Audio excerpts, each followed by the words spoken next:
বিধানসভা ভোটে তৃণমূলের ভরাডুবি, তারপরে একাধিক পঞ্চায়েত এবং পৌরসভা ভোট ভাঙতে শুরু করেছে। তার ব্যতিক্রম ঘটল না বারাসাত 1 নম্বর পঞ্চায়েত সমিতিতে।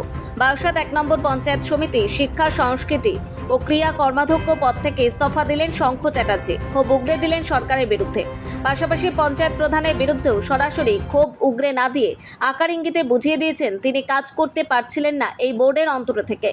কিন্তু তিনি এই পদত্যাগের বিষয়ে বললেন তিনি পুরোপুরি ব্যক্তিগত কারণেই এই পদত্যাগ করেছেন। কর্মাধ্যক্ষ পদ থেকে রেজিগনেশন দিলাম।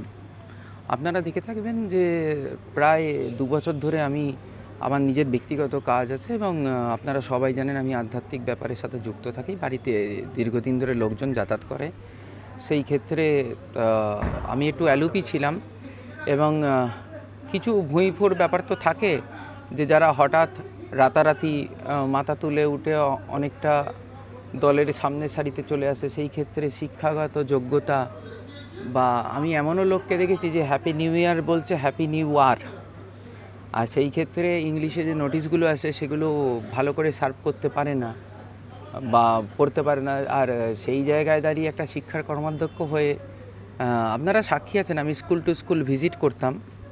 সেই সময় বহু স্কুলে 2019 সালের মিড ডে মিলের সোয়াবিন পাওয়া গেছিলো, মদ পাওয়া গেছিলো, অনেক কিছু পাওয়া গেছিলো যেগুলো স্কুলে থাকা বাঞ্ছনীয় নয়। আপনারা নিজেরা জানেন, নিজেরা কভার করেছেন। একটা স্কুলে স্বামী স্ত্রী দুজনের টিচার, সেই টিচার ছিল একজন দরজা বন্ধ করে স্কুলের দুপুর 12টার সময় ছুটি দিয়ে বাড়িতে গিয়ে তার ছেলেকে চান করাচ্ছে। তাই এইগুলো দেখার পর আমি প্রতিবাদ করেছিলাম এবং সেই ক্ষেত্রে আমার মতো করে কাজ করার চেষ্টা করেছিলাম।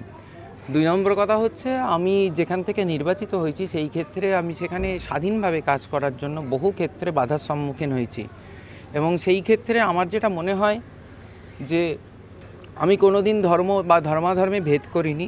ইসলাম সম্পর্কেও যেরকম পড়াশুনো করি, আমাদের সনাতন ধর্ম আচরণ করি এবং আমি এটুকু বলতে পারবো যে অনেক স্বঘোষিত সনাতনীর থেকে বেশি সনাতন ধর্ম আচরণ করা এবং পুজো পাঠের মধ্যে দিয়ে আমি আমার জীবনকে অতিবাহিত করি।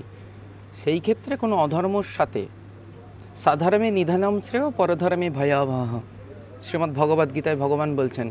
সেই ক্ষেত্রে যেইখানে অধর্ম হচ্ছে আমি দেখতে পাচ্ছি, কিন্তু যদি সেই জিনিসটাকে আমি ওই জন্য নিশ্চুপ হয়ে গেছিলাম, কারণ শাস্ত্রে বলে প্রথমে চুপ থাকা উচিত এবং তারপরে প্রতিবাদ করা উচিত। তা সেই প্রতিবাদেরই প্রতীকী হিসাবে আমি আজকে এই জায়গা থেকে রেজিগনেশন দিলাম, কারণ আমাকে এক বলে নামানো হয়েছিল এবং আমি কোনো ব্যক্তিকে দোষ দেবো না, আর এক বলে আমাকে আর এক জায়গায় ইমপ্লিমেন্ট করা হয়েছে।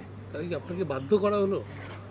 না, রেজিগনেশন করতে বাধ্য করা হয়নি। আমি একটা কথা বললাম, অন্যায় যে করে আর অন্যায় যে সহে তব ঘৃণা তারে যেন তৃণ সমদহে।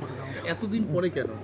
এতদিন পর না, আপনি যদি জয়েন্ট বিডিও সাহেব রাজীব দত্ত চৌধুরী ছিলেন তাকেও যদি জিজ্ঞাসা করবেন তিনি বলবেন, প্লাস পঞ্চায়েত সমিতির যারা আমাদের মেম্বার আছে প্রত্যেককে জিজ্ঞাসা করবেন। আমি নিজেকে অ্যালুপ রেখেছিলাম, ইনক্লুডিং দিস অ্যাসেম্বলি ইলেকশন। এই অ্যাসেম্বলি ইলেকশনে আমি কিন্তু কোনো প্রচারে নামিনি।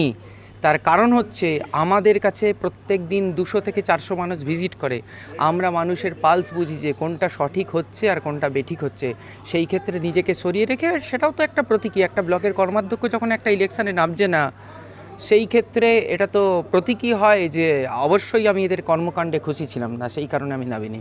আপনি